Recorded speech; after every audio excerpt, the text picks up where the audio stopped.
This time, mag-aaral na po tayo at ang ating pong mensahe, pinamagata ko pong Trust in God.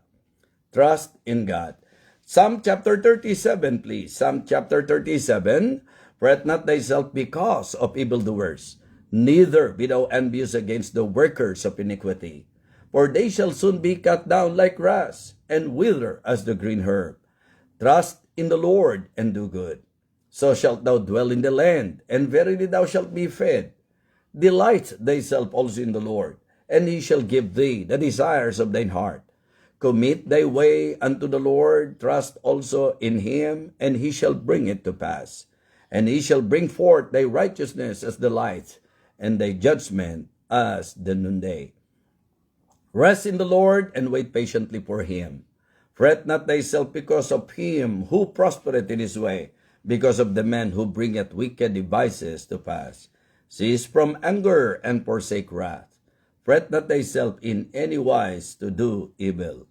For evildoers shall be cut off, but those that wait upon the Lord, they shall inherit the earth. Let us pray.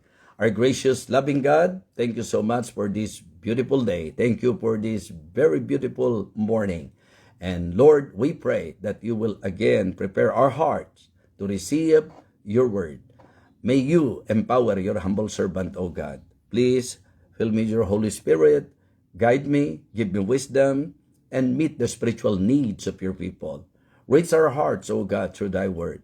Bless us, O Lord, we pray. In Christ's most precious name. Amen. Amen. Okay, so again, the title of my message this morning, Trust in God. Magtiwala po tayo sa Panginoon. Psalm 37 verse number 3, ang sabi po ng psalmist, Trust in the Lord and do good, so shalt thou dwell in the land, and verily thou shalt be fed. Verse number 5, Commit thy way unto the Lord, trust also in him, and he shall bring it to pass. Ang usapang pagtitiwala sa Panginoon ay aasahan po dapat natin sa mga nagsasabing sila ay nasa Panginoon. What I mean to say, if this morning you are claiming, you are saying na tayo po ay Kristiyano, na tayo po ay nasa Panginoon, ang tamang pamumuhay po natin ay ang pamumuhay na nagtitiwala sa Kanya. Sa usapang Panginoon, sa usapang relasyon natin sa Diyos, kung tayo po ay hindi sa Kanya magtitiwala, marami po ang sa atin ay mawawala. So it is good to always trust the Lord in everything. It is good to learn to trust God sa anumang sitwasyon po ng ating buhay.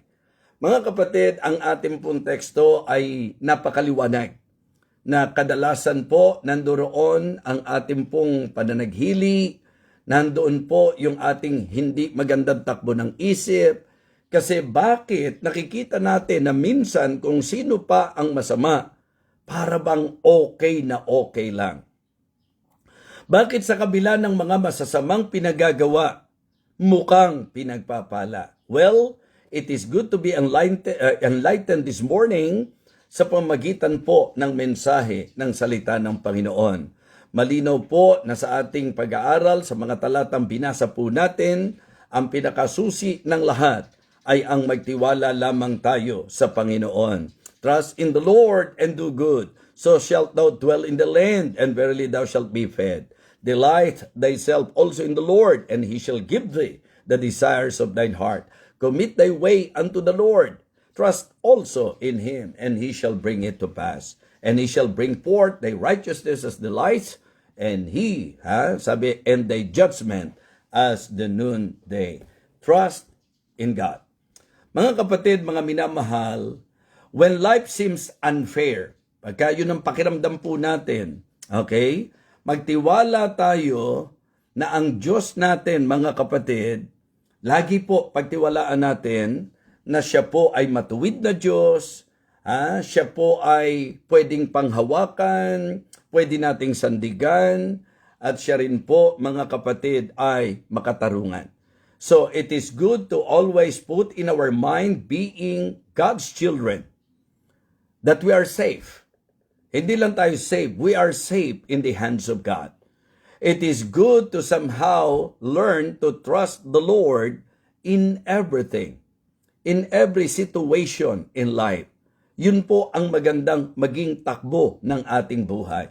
Yung lagit-lagi magtiwala tayo sa Panginoon. Now, sa ating pong masasabi po nating teksto, ang ipinapakita po na para bang yung mga taong masama, patuloy lang sa paggawa ng kasamaan, pero parang areglado naman sila, parang, alam niyo po yun, sa usapang tao parang namamayagpag. Kaya nga sa Psalm 73, yun po yung naging problema ni Asa. Sa Psalm chapter 73, si Asa po nagkaroon ng inggit o pananaghili doon po sa mga masasamang tao. Siguro, tukuyin na natin sa unbeliever. Kasi nakita nila na parang yung mga taong masasama, sila pa yung nananagana sa buhay, sila yung ang laya-laya, di ba? Parang pag ikinukumpara, parang mas masaya yata yung buhay na hindi mananampalataya. Well, sasabihin ko lang po sa inyo, kapag ka po ganun ang tumatakbo sa isip natin, maganda pong medyo magsuri-suri po tayo ng ating mga sarili. Sapagkat hindi po dapat ganun ang takbo ng isip ng isang taong nasa Panginoon. Dapat kung meron pong tao na itinuturing niya ang sarili niya na siya ay sobrang pinagpala, ito po ay ang mga Kristiyano. Kasi yung kaisipan pa lang na sa impyerno tayo pupunta, ngayon binigyan tayo ng katiyakan, ng kaligtasan sa pamamagitan ng ating Panginoon sa dakilang sakripisyo niya, sa ginawa niya sa krus ng Kalbaryo, sa Ebanghelyo na siya'y namatay, nalibing at tulig na buhay, sa naging pananampalataya natin, ligtas po tayo, at dahil ligtas tayo, hindi na tayo sa impyerno pupunta. So tayo po ang pinakamapalad na tao. Why? Sapagkat kahit gaano kasaya at sarap ang buhay na ibuhay ng tao ngayon, kung pagkatapos ng kamatayan, siya'y mapapahamak sa impyerno pupunta, wala rin pong kabuluhan ang lahat ng bagay. Remember? For what shall it profit a man if he shall gain the whole world and lose his own soul? Nakakalungkot makakita ng mga Kristiyano na para bang nagkakaroon po ng kaisipan ng pagkainggit doon sa mga masasama na parang ayos na ayos pa. Maling-mali po yun. Tatandaan nyo po na may Diyos na po pwede tayong pagtiwalaan sa lahat ng sitwasyon ng ating pong buhay. Kaya for me, kung tutuusin, pwede po tayong mag-settle at tayo po ay secure sa ating pong Panginoon at talagang ang sasanayin natin ang ating sarili, tuturuan natin ang ating sarili na mabubuhay lang na laging nagtitiwala sa Diyos. Okay? Yun ang importante. Kung inaakala natin na parang ang kasamaan ay areglado lang, mali po tayo. Kung iniisip natin na kapag dumarating sa time na parang tayo po ay naapi at parang walang kwenta ang ating buhay at parang, kumbaga, agrabyado po tayo, well, mali po tayo. Wala pong anak ang Diyos na kanyang pababayaan at wala pong anak ng Diyos na hindi niya pinoprotektahan. So, it is good to learn this message this morning and please consider kung ano po ang pinaka naisip parating ng Panginoon sa bawat isa. Trust in God. Number 1, trust in God's verdict. Trust in God's verdict.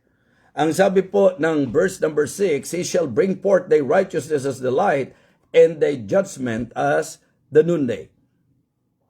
Ang isang bagay po na dapat nating maalaman, lahat ng tao po ay hayag sa Panginoon. At meron pong sintensya ang mga tao na hindi po gumagawa ng katuwiran. Mga kapatid, may judgment, may paghatol ang Panginoon. Kaya ang Diyos ang magbibigay ng verdict sa kinauukulan. Kaya wag na wag niyong isipin na para bang lugi yung gumagawa ng tama. Dahil yung mga nagnanakaw lang, yung mga gumagawa ng korupsyon, yung mga gumagawa ng kasamaan, yung nanglalamang ng kapwa, yung nang aapi, yung pong nang iisa, yung pong talagang buong buo ang laya na gumawa ng lahat ng kanilang gustong gawin. Bakit ganon? Parang areglado sila. Mga kapatid, may hangganan ang lahat ng bagay. Always put in your mind that God's judgment is always righteous. It is good to understand that His verdict is based on truth. Di ba? Not appearances. Di ba? Minsan kasi parang sa tingin natin, parang okay lang naman sila. Well, Hindi po natin masasabi yan. Kasi pagka pinag-usapan God's verdict, ito ay lagi na nakabase sa kung ano po yung totoo. Hindi yung kung ano yung nakikita natin. 'Di ba? Sa panglabas, mga kapatid. His final decision, God's final decision is never wrong. Hindi kailanman magiging mali. Kaya nga, ang ganda po na maintindihan natin na ang Biblia ipinakilala po ang Diyos na judge. In fact, righteous judge. Yan po ang ating Panginoon. Kaya mga kapatid, mga minamahal, may sentensya ang lahat ng bagay na ginagawa ng tao. Meron pong verdict at ang Diyos, pagtiwalaan natin, alam ng Diyos kung ano ang tamang sentensya, alam ng Diyos kung ano ang tamang hatol, at ang Diyos ang hahatol. Hindi ako, hindi ikaw, hindi ang kahit sino, ang Diyos ang hahatol, at ang hatol ng Diyos ay matuwid na hatol. Kaya mga kapatid, kung nakakakita tayo ng mga nagsasabing Kristiyano, gumagawa ng kasamaan, at may mga pagkakataon na po pwedeng tayo po inaapektuhan, tandaan nyo po ito. Meron pong verdict ang Panginoon sa bawat kinauukulan. So let us trust, mga kapatid, trust in God's verdict. That is number 1. Sa Genesis chapter 18 verse number 25, di ba? Sinabi po doon, shall not the judge of all earth do right? Ikaw, itanong po natin sa sarili po natin yan. Mga kapatid, sa Isaiah 33 and verse number 22, the Lord is our judge. So kaya nga tayo po, huwag tayong maging hukom ng iba. Huwag tayo po ang hahatol. Meron pong judge na kung saan hindi nagkakamali sa kanyang paghatol. Kaya nga sabi ko, ang bahagi ko at ang bahagi ng lahat, trust in God's verdict. Okay? Pangalawa po, trust in God's vindication. Trust in God's vindication.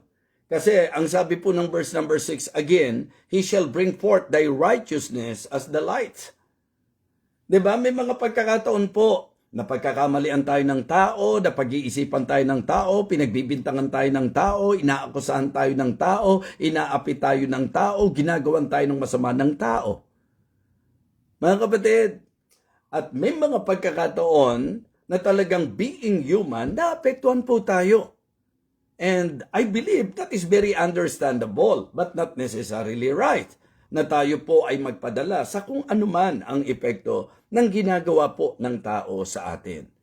Marahil may mga nag-iisip ng hindi maganda sa atin. Lagi ko pong sinasabi ito, ano man ang iisipin ng tao, hindi magpapabago kung sino ang totoong ikaw. Kung sino ka talaga, yan po'y hindi nababago dahil sa may inisip ang tao sa iyo. Okay? Simpleng-simple, kapag ka good-looking ka, kung totoong good-looking ka, kahit anong sabihin ng tao, good-looking ka, hindi na bago yun. Diba? Alimbawa, good-looking ka, tapos may sinabi ang tao sa iyo, tapos pangit ka na. Diba? Hindi po. Yung totoo, mananatiling totoo, anuman ang sabihin ng tao. Kaya sa totoo lang, totoong bilang tao, pwedeng maapektuhan tayo, pero po pwede rin po na sa tiwala natin sa Diyos, hindi tayo magpapaapekto sapagkat anumang sinasabi ng tao, hindi yun ang magmamatter sapagkat may Diyos na mag-vindicate sa atin. Sabi ko nga, I remember the story of Joseph. It is very hard, di ba, to experience that experience sa buhay ng bawat isa sa atin. Yung apihin ka ng mga kapatid mo, yung gawan ka ng masama ng mga kadugo mo, yung mga inaasahan po natin ng mga kapwa natin Kristiyano na maninira po sa atin, na mga api sa atin, nagagawa po ng masama sa atin at mag-iisip ng kung ano-ano sa atin. Sometimes nakaka-torture ng mind yan at talagang nakaka-apekto sa ating po mga puso. Pero pag natutunan nating magtiwala na una, God will be the one na hahatol. Diba? Trust in God's verdict.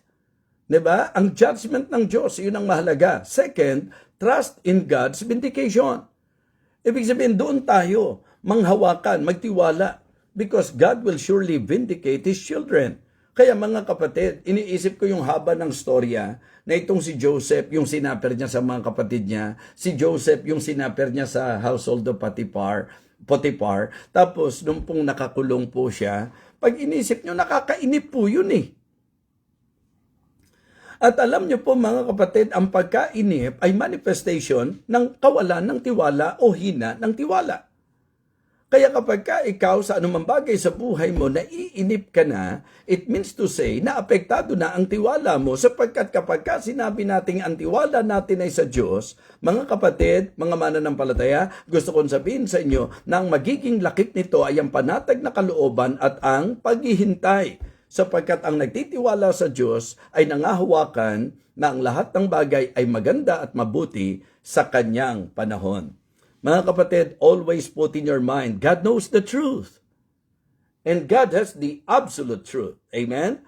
Ang Diyos ang nakakaalam ng katotohanan at ang Diyos, siya lamang po ang katotohanan.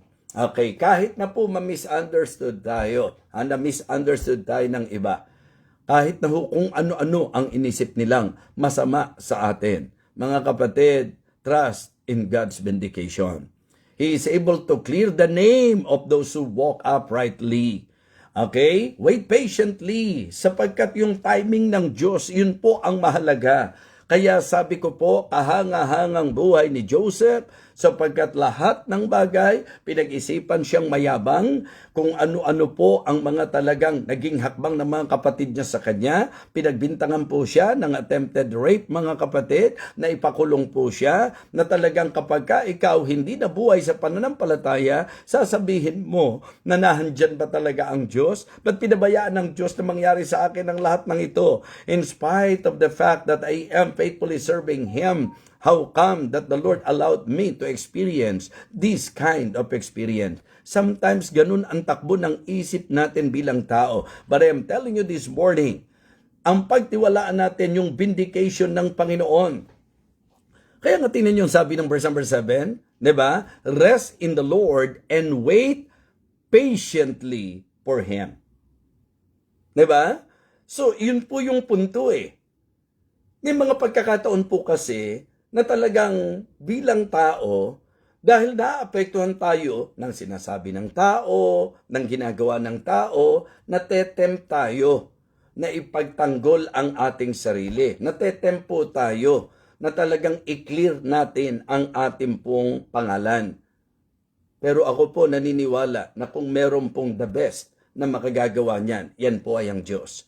Pagtiwalaan po natin siya. Makatarungan po ang Panginoon. So, trust in God's verdict. Okay, trust in God's vindication. Trust in God's vindication. Rest in the Lord. Wait patiently for Him.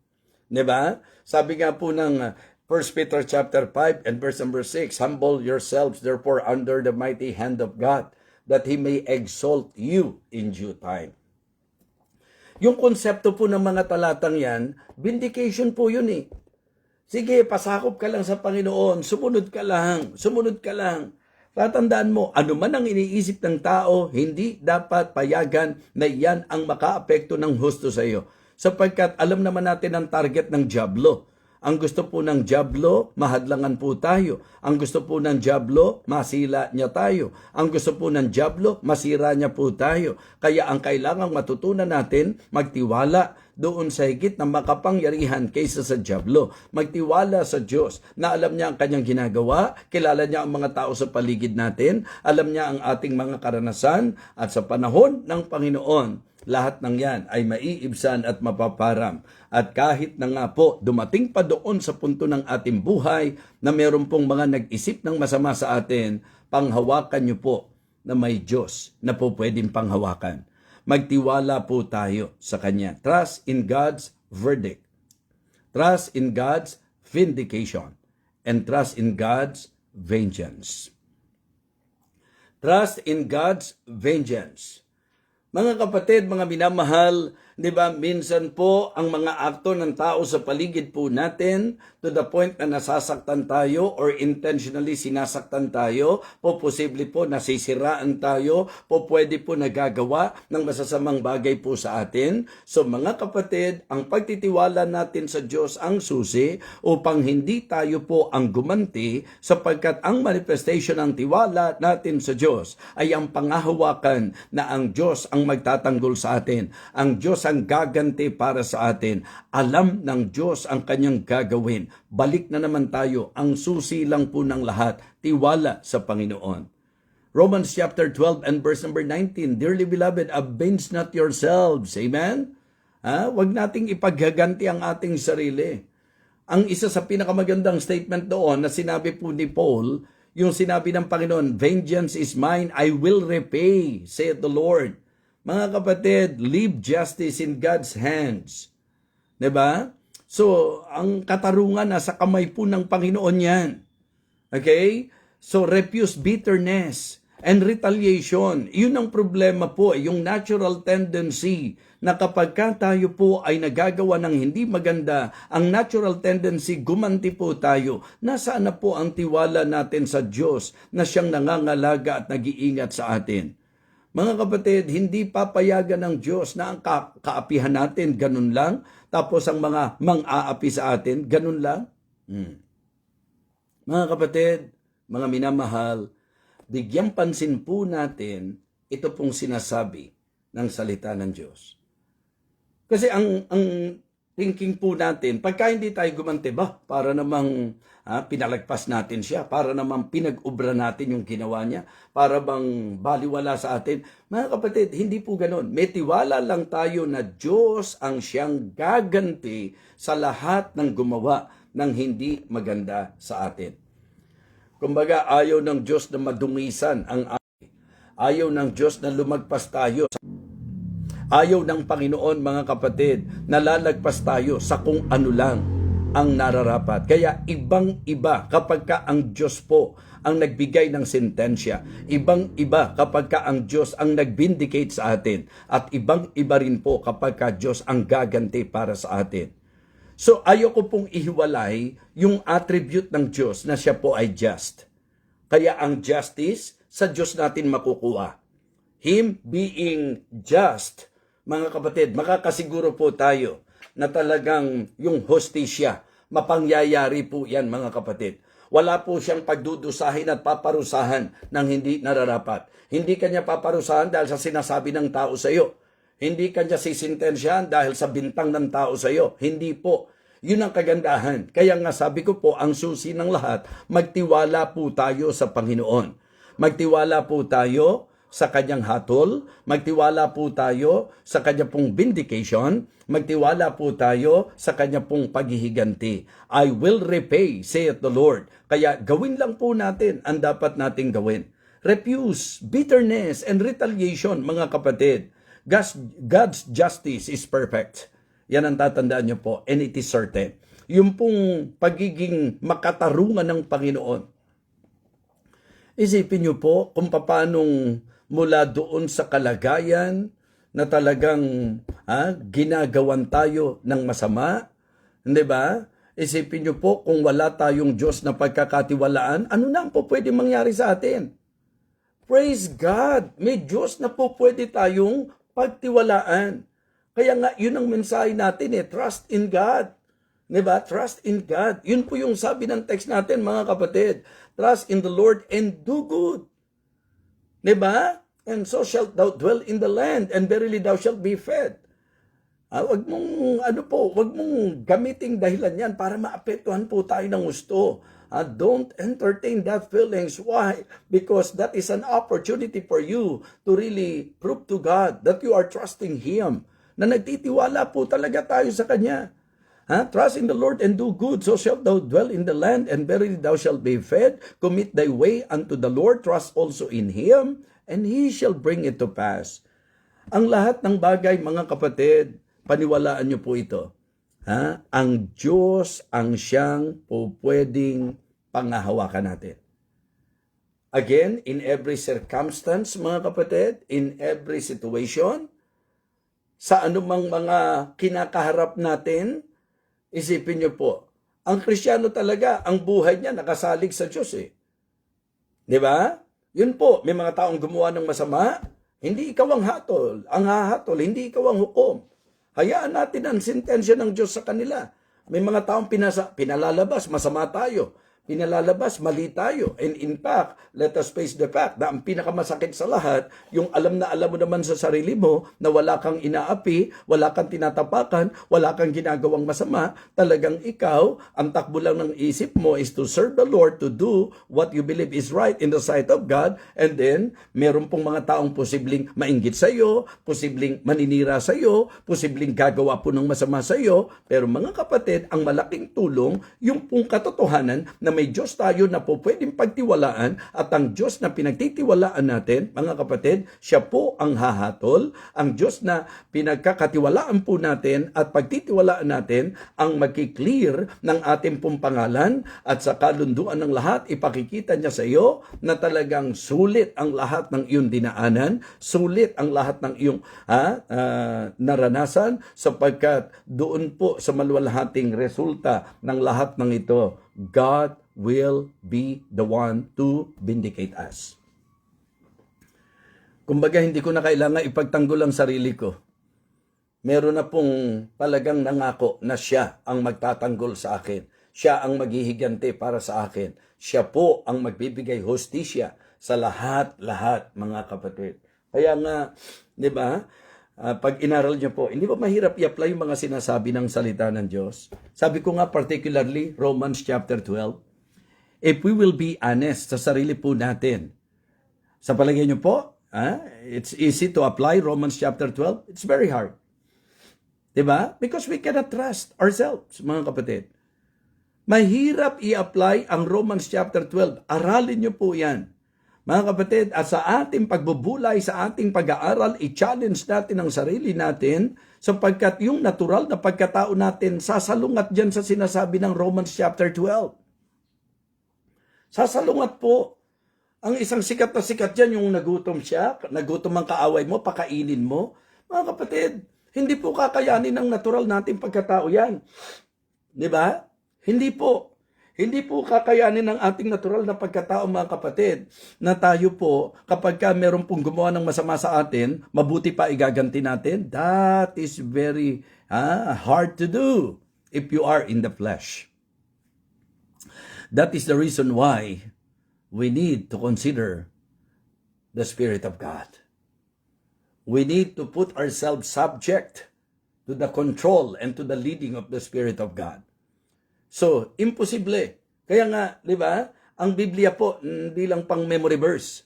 Ang Biblia po pang aplikasyon. Ang Biblia po pang pamumuhay. So, kahit na gaano karami ang alam mong talata sa Biblia, okay, without application, useless. Sayang yung mga alam mong talata. Sayang na sayang po yan, mga kapatid. Kaya for me, ang akin pong nakikita na dapat ating pong panghawakan ay ang katotohanan na ang katarungan ay nasa kamay ng Diyos. Yes. Huwag mong iisipin na pinababayaan ng Diyos na maapi ka. Hindi. May patutunayan ng Diyos at may ipakikita ang Diyos sa iyo. Huwag nating isipin na yung mga taong namamayagpag, ganun lang po yun. Hindi. May hatol para po sa kanila. Okay? At huwag mo ring isipin na dahil pinasama ka ng tao, yun na lang yun. Hindi po. May Diyos na magbibindicate sa iyo. At may Diyos na gaganti para sa iyo. Kaya yun po ang pangahawakan natin. Okay? Kanina nakita ko si Deep Thinker, trust in God's voice. Yes. Siguro i-conclude natin. Yung narinig nyo po, hindi ko tinig. Yung narinig nyo po, na aral na ibinabahagi sa inyo, tinig ng Diyos yan. Tinig ng Diyos na nagsasabi, salita ng Diyos na nagsasabi na pwede mong pagtiwalaan yung hatol ng Diyos. Pwede mong pagtiwalaan yung vindication ng Panginoon. At pwede mong pagtiwalaan yung paghihiganti ng Panginoon. Mga kapatid, mga minamahal, trust in God. Trust in God. Yung mga kinaiinggitan natin, ang sabi po ng Bible, for they shall soon be cut down like grass and wither as the green herb. So, as we trust God in everything, panghawakan mo na yung akala ng mga tao, ganun lang yun. Hindi. Sisintensya ng Panginoon, hindi po pwede na talagang palalagpasin ng Diyos yan. May panahon lang po siya sa lahat ng bagay. Kaya ngayong umagang ito, nawa, napagpala tayong muli, nawa, natuto tayong muli sa ating po naging pagsasalo-salo. Trust in God. Mga kapatid, ang sabi po ng ating teksto, particularly verse number 3, trust in the Lord and do good. Ang ganda ng pagkakasunod nun, ano? Trust in the Lord and do good. Kasi nga, ang konteksto po, nung sinabing, fret not thyself because of evildoers. Ganun na lang ba yun? Evildoers ganun na lang? No. May verdict. Diba? May sentensya po, mga kapatid. Neither be thou envious against the workers of iniquity. Ano po ang sabi? For they shall soon be cut down like grass and wither as the green herb. So kaya, wag kang pa-apekto doon. Trust in the Lord and do good. Ibig sabihin, gawin mo pa rin yung mabuti. Gawin mo pa rin yung tama. Wag mong bigyan ng dahilan ang sarili mo na gagawin mo ang mali sapagkat may mga mali ang kapwa natin sa atin. Trust in the Lord and do good. Delight thyself also in the Lord, and He shall give thee the desires of thine heart. Commit thy way unto the Lord. Trust also in Him, and He shall bring it to pass. Mga kapatid, mga minamahal, let us always trust the Lord. Trust in God. Trust in God's verdict. Trust in God's vindication. Trust in God's vengeance. To top it all, trust in God's voice. Pagtiwalaan natin ang Diyos na nagsalita at ang salita ng Diyos. Mga kapatid, mga minamahal, maganda po na sa tuwing tayo po'y nakikinig, nagkakaroon tayo ng mga pagbubulay-bulay, nagkakaroon tayo ng pag-uugnay sa ating mga sarili at buhay, sa mensahe na sa atin po ay pinararating ng ating Panginoon. So, I hope na ito po ay tunay na naging pagpapala sa bawat isa sa atin. Okay? Let us pray. Dakilang Diyos, umaasa po ako na muli mo pong napagpala ang bawat isa sa amin. Panginoon, nawa ikaw po ang siyang magbigay sa amin ng lakas at biyaya upang mai-apply po namin ang message nito sa aming mga buhay. Lord, thank you for reminding us this morning. Thank you for this very timely message. Maybe ngayon pong presenting panahon na ito, meron po sa amin na nakakaranas ng mga bagay na kapag ka ang pinairal, paningin, talagang makakaapekto, Panginoon. But thank you, Lord, for reminding us this morning that the best thing that we can do is to trust in you. Trust you, Lord, sa lahat-lahat. Sa iyo ko po pinagkakatiwala, maging ang mga tao sa paligid po namin, maging ang lahat ng gumagawa ng hindi tama sa amin, maging ang mga tao po na talagang hindi po maganda ang intensyon sa amin. I pray, O Father, natuturuan mo kami na totoong pagtiwalaan ka namin sa lahat-lahat. Salamat po, Diyos. Ito po ang aming panalangin sa pangalan po ng aming Panginoong Jesus. Amen. Amen. Okay? Purihin po ang Panginoon. Mga kapatid, kung merong mga pagkakataon na ang pangyayari po ay confusing po sa atin, tapos parang antingin natin yung mga gumagawa ng masama, parang sila pa yung maaayos, mga kapatid, pagtiwalaan lang po natin ang Diyos. Sa ating pong lahat ng pinag-aralan ngayon, pagtiwalaan po natin ang Diyos ang hahatol, sapagkat matuwid ang kanyang paghatol. Di ba? Pagtiwalaan din natin yung kanyang vindication sapagkat maliwanag po na sabi niya, He shall bring, di ba?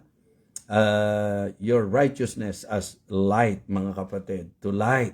Liliwanagin niya ang lahat ng bagay. So, yun po, yung paghihiganti ng Panginoon sapagkat siya lang talaga ang may karapatan para maghiganti. So, maraming salamat po sa inyong lahat.